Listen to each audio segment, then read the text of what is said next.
Competitive exam prepare பண்ணுறாங்க அப்படின்னா அவங்களோட டெய்லி ரொட்டீன் எப்படி இருக்கணும் அப்படின்னா இது வந்து ஒருத்தருக்கு வேறுபடும். நான் வந்து எனக்கு தெரிஞ்சதை சொல்கிறேன், நான் எப்படி ஃபாலோ பண்ணுவேன் அப்படின்னு. நான் வந்து விடியற் காலையில் எழுந்து எப்பயும் படிக்க மாட்டேன், எப்பயாவது படிப்பேன், ஏதாவது எக்ஸாம் அது மாதிரி இருந்தால் படிப்பேன். மேக்ஸிமம் வந்து நைட்டில் தான் அதிகமாக படிப்பேன்.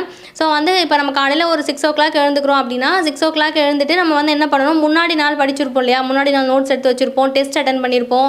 டெஸ்ட் அட்டன் பண்ணியிருந்தால் அதுக்கான ஆன்சர் கீ பார்த்து செக் பண்ணலாம், இல்லை வந்து ஏற்கனவே படித்ததை ரிவிஷன் பண்ணலாம். படிச்சுட்டு அதுக்கப்புறம் நம்ம வந்து டீலாம் குடிச்சிட்டு ரிலாக்ஸ் பண்ணிவிட்டு நியூஸ் பேப்பர் பார்த்துட்டு நியூஸ் பேப்பரில் சொன்ன மாதிரி அதுக்கான நோட்ஸ் எடுத்து வச்சுட்டு நெக்ஸ்ட் என்ன பண்ணணும், இப்போ ஒரு நாள் இருக்குன்னா கண்டிப்பாக நீங்கள் பாதி நாள் நான் முன்னாடியே சொன்ன மாதிரி 125 கொஷின் நமக்கு என்ன இருக்குது, ஜென்ரல் தமிழ் ப்ளஸ் மேக்ஸ் இருக்குது. ஸோ அதை தான் வந்து நீங்கள் கான்சன்ட்ரேட் பண்ணி படிக்கணும்.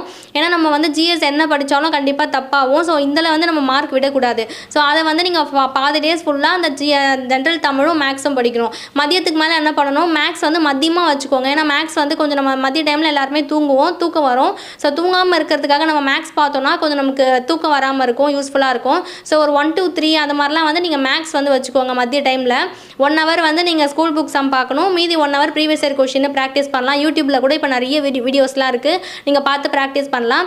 ஸோ அதுக்கப்புறம் ஜிஎஸ் படிக்கலாம். ஜிஎஸ் வந்து அதான் நான் முன்னாடியே சொன்ன மாதிரி நீங்கள் வந்து ஒரு முன்னாடி இருக்க கொஷின் பேப்பர் அனலைஸ் பண்ணிட்டு யூனிட் 8 ஃபஸ்ட்டு படிக்கணுமா, பாலிட்டி ஃபஸ்ட்டு படிக்கணுமா, வெயிட்டேஜ் கொடுத்து படிங்க.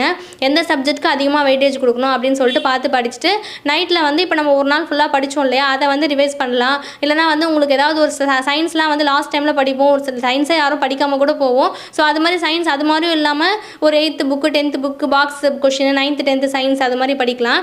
இப்படி ஒரு 1 day ரொட்டீன் இருந்தால் நல்லாயிருக்கும், யூஸ்ஃபுல்லாக இருக்கும். நான் ஃபாலோ பண்ணது உங்களுக்கு பிடிச்சதா நீங்கள் ஃபாலோ பண்ணிக்கோங்க. இது வந்து இண்டிவிஜுவல் பொறுத்து மாறும். வந்து என்னென்னா இப்போ ஒரு எக்ஸாமுக்கு லாஸ்ட் டைமில் நம்ம வந்து ஒன் வீக்கில் என்ன பண்ணுவோம் அப்படின்னா எல்லாத்தையும் போட்டு புதுசாக படிப்போம். அது மாதிரிலாம் படிக்கக்கூடாது. நீங்கள் படித்து வச்சுருந்ததே இப்போ ஒரு நம்ம எக்ஸாம் வந்து ஒரு 10 days முன்னாடியே நம்ம வந்து என்ன பண்ணணும், புதுசாக எதையுமே படிக்கக்கூடாது. புதுசாக எது படித்தாலும் நமக்கு வந்து மறந்துடும். ஏற்கனவே படித்ததாக ரிவிஷன் பண்ணணும். ஒரு 10 days இருக்குது அப்படின்னா மேக்ஸ் ஃபார்முலாஸ் பார்க்கலாம், நம்ம நோட்ஸ் எடுத்து வச்சுருப்போம் இல்லையா, அந்த நோட்ஸ் பார்க்கலாம், கரண்ட் அஃபேர்ஸ்லாம் ரிவிஷன் பண்ணலாம். அதாவது நம்ம ரிவிஷன் மட்டும்தான் வச்சுக்கணும், புதுசாக எதையும் படிக்கக்கூடாது. அதே மாதிரி பயப்படக்கூடாது, பயம் வந்து இருக்கணும். அதாவது பயம் இல்லைனாலும் நம்ம படிக்கலன்னு அர்த்தம். எப்படி கிளியர் பண்ணிவிடுவோமா, கண்டிப்பாக கிளியர் பண்ணிடணும் அப்படின்ற பயம் இருக்கணும். ரொம்ப பயந்து ஃபீவர் வந்துற அளவுக்கு அப்படிலாம் இருக்கக்கூடாது. அதே மாதிரி ஹெல்த் கான்சியஸ் ரொம்ப ரொம்ப முக்கியம். ஒரு எக்ஸாமுக்கு ஒரு 1 week இருக்கும்போது நம்ம அதிகமாக வந்து வெளியே சாப்பிடக்கூடாது. நம்ம ஃபுட்டை வந்து நம்ம பார்த்துக்கணும், நம்ம ஹெல்த்தையும் பார்த்துக்கணும். ஏன்னா நம்ம இவ்வளோ நாளாக நம்ம ஹார்ட் ஒர்க் பண்ணிவிட்டு நம்ம ஹெல்த் வந்து சரியில்லாமல் போயிடுச்சுன்னா எக்ஸாம் ஒழுங்காக எழுத முடியாது. ஸோ ஹெல்த் ரொம்ப ரொம்ப பார்த்துக்கணும் கடைசி டைமில். அதே மாதிரி புதுசாக எதுவும் படிக்கக்கூடாது, ரிவிஷன் மட்டும் வச்சுக்கணும். ஓகே. அதே மாதிரி வந்து படிச்சுட்டு இருக்கும்போது நம்ம எல்லாருக்குமே வந்து ஒரு இன்ஃபீரியாரிட்டி காம்ப்ளெக்ஸ் இருக்கும். நம்ம வந்து இதுக்கு சூட்டபிளாக நம்ம வந்து படிச்சிருவோமா, பாஸ் பண்ண முடியுமா, நம்மளாலலாம் முடியுமா அப்படின்னு நினைப்போம். ஸோ அது மாதிரிலாம் யாருமே நினைக்காதீங்க. கண்டிப்பாக எல்லாராலையும் பாஸ் பண்ண முடியும். ஆவரேஜ் ஸ்டூடெண்ட்ஸ் தான் அதிகமாக டிஎன்பிஎஸ்சியில் பாஸ் பண்ணுவாங்க. ஸோ வந்து கண்டிப்பாக நீங்கள் எல்லாராலையும் முடியும். நம்பிக்கையோடு படிங்க. நல்லா படிக்கணும், நல்ல நாலேஜாக இருக்கணும், இங்கிலீஷ் மீடியத்தில் தான் படிச்சிருக்கணும் அப்படிலாம் எதுவுமே கிடையாது. நடுத்தர குடும்பத்துலேருந்து படித்தாலும் கண்டிப்பாக கிளியர் பண்ண முடியும். தன்னம்பிக்கையோட விடாமுயற்சியோட படிங்க, கண்டிப்பாக கிளியர் பண்ணலாம். Revision must. எப்பவுமே வந்து ஸ்கூல் புக் மட்டும் படிங்க, எக்ஸ்ட்ரா சோர்சஸ்லாம் தேடி பார்க்காதீங்க. அதாவது ஒரு புக்கை நம்ம 10 முறை படிக்கணும், ஆனால் 10 புக்கு ஒரு டைம் படிக்கக்கூடாது. இருக்கிற சோர்ஸ் நம்ம ஸ்கூல் புக் மட்டும்தான், அதை மட்டும் படிங்க. கண்டிப்பாக எல்லாராலையும் கிளியர் பண்ண முடியும். தன்னம்பிக்கையோட விடாமுயற்சியோட படிங்க, கண்டிப்பாக எல்லாராலையும் கிளியர் பண்ண முடியும். தொடர்ந்து படிச்சுட்டே இருக்கணும்.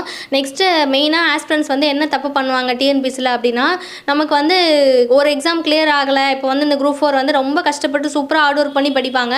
ஆனால் ஒரு எக்ஸாம் எனக்கு கிளியர் ஆகலை அப்படின்னா ரொம்ப வெக்ஸ் ஆகிட்டு ப்ரைவேட் ஜாப் போயிடுவாங்க, இல்லை வேறு ஏதாவது பண்ணி வேறு ஃபீல்டில் போயிடுவாங்க. ஸோ அப்படி மட்டும் பண்ணவே கூடாது. என்னோடய எக்ஸ்பீரியன்ஸில் நான் வந்து நிறைய பேரை பார்த்துருக்கேன். இன்னைக்கு நான் எல்லாருமே ஜாப் வாங்கியிருக்காங்க, என் கூட படித்தவங்க எல்லாருமே. அதாவது ஒரே ஒரு விஷயம் என்னென்னா கன்சிஸ்டன்சி ரொம்ப ரொம்ப முக்கியம் டிஎன்பிஎஸ்சியில். டிஎன்பிஎஸ்சி நம்பி நம்ம வந்து படிச்சிட்டோம் அப்படின்னா கண்டிப்பாக ஏதாவது ஒரு ஜாப் வாங்கிடலாம். நம்ம குரூப் 4 நினச்சிருப்போம், குரூப் 2 கிடைக்கும். இப்போ எனக்கே வந்து 2 குரூப் 4 வந்து போயிடுச்சு, ஆனால் குரூப் 2 வந்து 2A கிளியர் பண்ணிட்டேன் இப்போது. ஸோ அதே மாதிரி தான் கன்சிஸ்டன்சியாக படிக்கணும், விடாமுயற்சியோடு படிக்கணும். ஒரு எக்ஸாம் வரலனாலும் அதாவது நம்ம கண்டிப்பாக வெற்றி பெற்றுருவோம். அது வந்து 2025 26 27 தான் தெரியலே தவிர நம்மளுக்கு வந்து நம்மளோட வெற்றி வந்து நிராகரிக்கப்படவில்லை, எங்கேயுமே தாமதமாகுது, அது மட்டும் தானே தவிர. அதனால கண்டிப்பாக விடாமுயற்சியோடு படிங்க. இந்த தப்பு தான் எல்லாரும் பண்ணுவாங்க.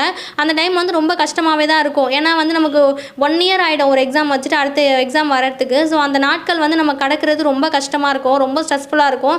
இருந்தாலும் ஒரு ரிலாக்ஸ் பண்ணிக்கோங்க. ஒரு எக்ஸாம் முடிச்சிட்டிங்க அப்படின்னா ஒரு 4 days ஒரு 1 week கூட ரிலாக்ஸ் பண்ணிவிட்டு திரும்ப ஃபஸ்ட்லேருந்து படிக்க ஸ்டார்ட் பண்ணிவிடுங்க. கண்டிப்பாக படிங்க, எல்லாராலையும் கிளியர் பண்ண முடியும். எல்லாருக்கும் வாழ்த்துக்கள்.